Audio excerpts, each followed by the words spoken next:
नमस्कार बच्चों। कक्षा 8 हिंदी सब्जेक्ट का छठा चैप्टर है आनंद मठ की ललकार।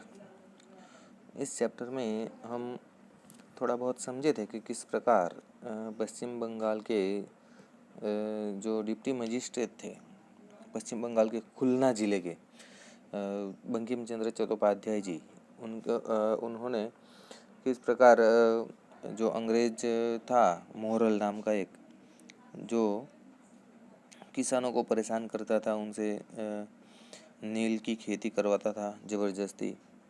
किसान उसकी आज्ञा न मानते थे तो किसानों के घर जला डालता था, उनको गोलियों से मार देता था। और ऐसे कई अत्याचार वह करता था लोगों के ऊपर। वो अंग्रेज होने का फ़ायदा उठाता था। बंकिम चंद्र जी को जब इस बात का पता चला तो उन्होंने उसके ऊपर कानूनी कार्यवाही शुरू की और इसी कानूनी कार्यवाही से डर कर वह खुलना ज़िले का जो इलाका है उसे छोड़कर कहीं भाग गया। फिर वापस कभी भी इस इलाके में वह नहीं आया। तो मोरल तो वहाँ से भाग गया, लेकिन इस बात को लेकर बंकिम जी बड़े चिंतित थे कि ये जो अंग्रेज़ है कानून भी खुद बनाते हैं, वही तोड़ते हैं, कानून का उल्लंघन करते हैं, तो हमारे देश में ऐसा कैसे चलेगा। वो चिंतित थे।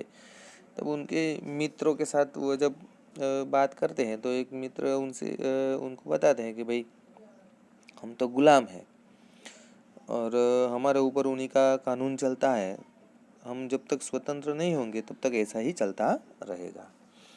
मित्र और बंकिम जी एक दूसरे के साथ बातचीत करते हैं और इसी तरह वह बंकिम जी सोचते हैं कि भले हम गुलाम हैं, शारीरिक रूप से हमारे ऊपर अंग्रेज़ों का राज है, अंग्रेज हमारे ऊपर शासन करते हैं, लेकिन हमारी जो सोच है, हमारे जो विचार है, उसके ऊपर किसी का बंधन नहीं है, हम बंधे हुए नहीं हैं। तो हम सोच तो सकते हैं और हमारी जो कलम है, लेखनी है, उसको हम ज़रूर चला सकते हैं, हम लिख सकते हैं। और बंकिम जी ने आगे 2 उपन्यास भी प्रकाशित किए थे, यानी कि लिखे थे और वो प्रकाशित भी हो चुके थे। तो उनकी जो लेखनी है, उनका लिखने का जो काम है, उसके ऊपर उनका आत्मविश्वास बहुत बढ़ गया था। तो यहाँ तक हम पढ़े थे इस चैप्टर के अंदर। आज हम इस चैप्टर को आगे बढ़ाते हैं, शुरुआत करते हैं।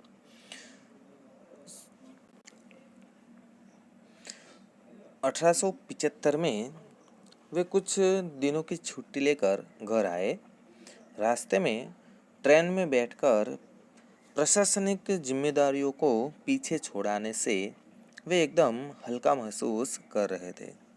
1875 की बात है, सन 1875 की। उस दिनों वह छुट्टी लेकर घर वापस आ रहे थे। रास्ते में ट्रेन में बैठकर वह जो प्रशासनिक उनकी जो जिम्मेदारियां हैं, जो अपनी जॉब कर रहे थे, उनसे वह छुट्टी लेकर आए थे। तो इसी के कारण जो काम का जो बोझ है वह छोड़ कर आए थे, तो इसके कारण वह अपने आप को हल्का महसूस कर रहे थे। उनकी विचारधारा देश की परिस्थितियों की ओर मुड़ गई। वो जब ट्रेन के अंदर बैठकर आ रहे थे तो सोच रहे थे, और उनकी जो विचारधारा है वह किस ओर थी? देश की परिस्थितियों की ओर। यानी कि वह देश को कैसे आगे बढ़ाए, अपने देश को किस प्रकार स्वतंत्र बनाए, क्या करना चाहिए, अपना योगदान वह किस प्रकार दे सकते हैं, ये सब बातें वह सोच रहे थे। कहने को तो वे एक बड़े अफसर हैं, पर समूचे प्रशासन चक्र में उनका स्थान क्या है? वह सोचते हैं कि उनका जो कार्य है, एक अफसर तो है, लेकिन प्रशासन का जो चक्र है उनमें उनका खुद का स्थान क्या है? प्रशासन के अंदर वह काम तो कर रहे हैं, जॉब तो कर रहे हैं सरकार के अंदर, लेकिन उनकी पोस्ट क्या है, यानी कि उनका जो स्थान होना चाहिए, जो दर्जा होना चाहिए, जो लोगों के अंदर प्रशासन के अंदर उनका मान होना चाहिए, स्थान होना चाहिए, वह कहाँ है, क्या है? एक पेंच, हाँ ठीक ही तो है। बंकिम जी सोचते हैं कि अपना स्थान क्या है, एक पेंच है, और वही ठीक भी तो है। वो ऐसा सोचते हैं, एक पहिया यानी कि चक्र अनेक पेंचों से कसा रहता है, चलता तो पहिया है ना, पेंच तो नहीं। ठीक इसी तरह ब्रिटिश प्रशासन चक्र में वे एक पेंच भर की हैसियत रखते हैं। क्या सोचते हैं, अपने आप को पेंच के साथ वह जोड़ते हैं, यानी कि अपने आप को एक पेंच समझते हैं, उनकी तुलना करते हैं पेंच के साथ। पेंच यानी कि जो चक्र है, पहिया है, उसके अंदर जो एक हम लोग कोई बोल्ट स्क्रू या जो लगाते हैं उसे पेंच कहते हैं, एक दूसरे को जोड़ता है वह। तो इसी प्रकार अपने आप को भी वह पेंच के साथ अपनी तुलना करते हैं। ब्रिटिश प्रशासन जो है वो क्या है, पूरा एक चक्र है, पहिया है, तो उसमें वह एक पेंच का ही काम कर रहे हैं, सबको जोड़ने का। जो पहिया जो है वो अनेक पेंचों से कसा रहता है, यानी कि अनेक पेंच उसमें लगी हुई होती है। ठीक इसी तरह ब्रिटिश प्रशासन चक्र में वे एक पेंच भर की हैसियत रखते हैं। ब्रिटिश प्रशासन में भी वह एक पेंच की ही हैसियत रखते हैं। फिर भी अन्य पेंचों और उनमें एक अंतर है। फिर भी वह सोचते हैं कि अन्य जो पेंच है, अनेक पेंच जो होती है उनमें और खुद में कुछ अंतर है। इस पेंच में जितनी शक्ति है उससे वह आम आदमी का भला करने का प्रयास करते हैं। इस पेंच में यानी कि खुद की बात कर रहे हैं कि मेरे अंदर जो शक्ति है, जितनी भी शक्ति है, उसमें आम आदमी का कुछ ना कुछ भला करने का प्रयास करती है, यानी कि मैं लोगों का किस प्रकार भला कर सकूं, यही सोचता हूँ। शुरुआत के लिए इतना ही काफ़ी है, और शुरुआत करने के लिए मेरे अंदर जो शक्ति है वही काफ़ी है। ब्रिटिश साम्राज्य सदैव तो रहेगा नहीं, ठीक है।